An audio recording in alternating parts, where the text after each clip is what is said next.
வணக்கம் and welcome to my channel screen voice. இந்த வீடியோவில் நம்ம எதை பற்றி பார்க்க போகிறோம்னா, ஜனநாயகம் ஃபஸ்ட் சிங்கிள் வந்திருக்கு. அதில் இருக்கிற ஒரு சில ஹிடன் டீட்டெயில்ஸை பற்றியும், ஜனநாயகம் ஃபஸ்ட் சிங்கிள் எப்படி இருக்குன்றதை பற்றியும் இந்த வீடியோவில் பார்ப்போம். நம்ம சேனலுக்கு நீங்கள் புதுசாக இருந்தால் சப்ஸ்கிரைப் பண்ணி சப்போர்ட் பண்ணுங்கள். ஃபஸ்ட்டு ஓப்பனிங் ஷாட்டே விஜயோட பழைய படத்துலேருந்து ஒரு சில ரெஃபரன்சஸ்லாம் வச்சுருக்காங்க. அது என்னென்னு சொல்லி இப்போ பார்ப்போம். லவ் டுடே ஆப்டிகல்ஸு, நான் ரெடி தான் ஷர்ட்ஸு, நேசமணி பெயிண்ட்ஸு, முத்துப்பாண்டி அரிசி மண்டி, சிவகாசி பட்டாசு, திருமலை ஒர்க் ஷாப்பு, துள்ளாத மனமும் துள்ளும், வேட்டைக்காரனு, பிகிலு, கத்தி, திருப்பதி, இலகிய திருமகன், அதுக்கப்புறம் லியோ வால் பெயிண்டிங்லாம் வச்சு பழைய படத்துக்கான ரெஃபரன்சஸும் வச்சுருந்தாங்க. இது மட்டும் இல்லாமல் அவரோட பழைய படத்தோட காஸ்டியூம்ஸும் அப்புறம் டைட்டில்ஸும் கூட இமேஜாக பிளேஸ் பண்ணியிருந்தாங்க. பாட்டு ஒருவேளை ஓவர் கலர்ஃபுல்லாக இருக்கும் அப்படின்ற மாதிரி எனக்கு தோணுது. உங்களுக்கும் இதே மாதிரி தோணுச்சுன்னா என்னன்னு சொல்லி கமெண்ட் பாக்ஸில் கமெண்ட் பண்ணுங்கள். இவரை பார்க்க 55 வயசு ஆன மாதிரியே தெரியல. ஏன்னா மமிதாவும் பூஜா ஹெக்டேவும் ஆடுறாங்க. அவருக்கு ஈக்குவலாக இல்லை, அதுக்கு அதிகமாகவே டஃப் கொடுத்து ஆடுறா. அப்படி தளபதியோட டான்ஸ் ஸ்டெப் பற்றி நமக்கு நல்லாவே தெரியும். இந்த பாட்டு ரொம்ப சூப்பர்னு சொல்ல முடியாது, ரொம்ப சுமார்னு சொல்ல முடியாது, ஒரு மாதிரி மிடிலாக தான் இருக்குது. ஒருவேளை எனக்கு தான் அப்படி தோணுதா, உங்களுக்கு எப்படி இருந்துச்சுன்னு சொல்லி கமெண்ட் பாக்ஸில் கமெண்ட் பண்ணுங்கள். பாட்டில் தளபதி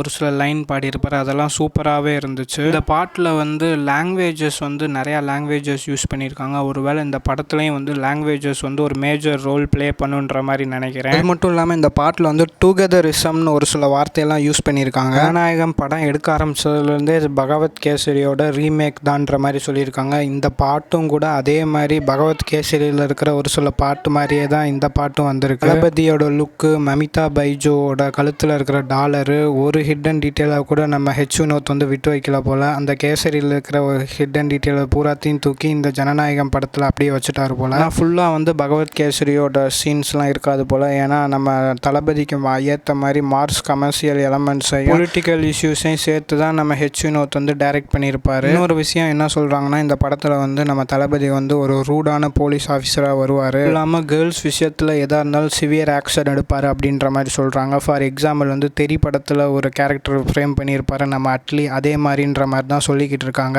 இன்னும் நம்ம இந்த பாட்டை முழுசாக கேட்கல. ஏன்னா லாஸ்ட் 1 மினிட் நீங்கள் தேட்டரில் பார்த்துக்கோங்க அப்படின்ற மாதிரி சொல்லிட்டாங்க. இதுவே ஒரு பேட்டர்ன் மாதிரி தான் இருக்குது. ஏன்னா லாஸ்ட்டாக தெரி, மெர்சல், பிகிலு, அப்புறம் லியோ, என் கோட்டில் கூட இதே மாதிரி ஒரு லாஸ்ட் 1 மினிட்டுக்கு ஃபாஸ்ட் பீட் போட்டு தளபதி டான்ஸ் ஆடுற மாதிரிலாம் வச்சுருப்பாங்க. மாதிரி இந்த ஜனநாயகம் படத்துலையும் லாஸ்ட் 1 டான்ஸ் அப்படின்ற மாதிரி ப்ரமோட் பண்ணுறாங்க. அது என்னன்னு சொல்கிறாங்கன்னா, இப்போ நம்ம தளபதி கடைசி வரைக்கும் நடித்த படத்துல இருந்து ஒரு சில மியூசிக்ஸ்லாம் எடுத்து அதை ரீமேக் பண்ணி நம்ம தளபதி அந்த ஸ்டெப்புக்கு டான்ஸ் ஆட போகிறாரு அப்படின்ற மாதிரி சொல்கிறாங்க. இது எல்லாமே தான் நான் இந்த தளபதி கச்சேரியில் நோட் பண்ண விஷயம். இதே மாதிரி நீங்கள் ஏதாச்சும் ஒரு விஷயத்தை நோட் பண்ணியிருந்தீங்கன்னா கமெண்ட் பாக்ஸில் கமெண்ட் பண்ணுங்கள். நம்ம சேனலுக்கு நீங்கள் புதுசாக இருந்தால் சப்ஸ்கிரைப் பண்ணி சப்போர்ட் பண்ணுங்கள். தேங்க்ஸ் ஃபார் வாட்சிங்.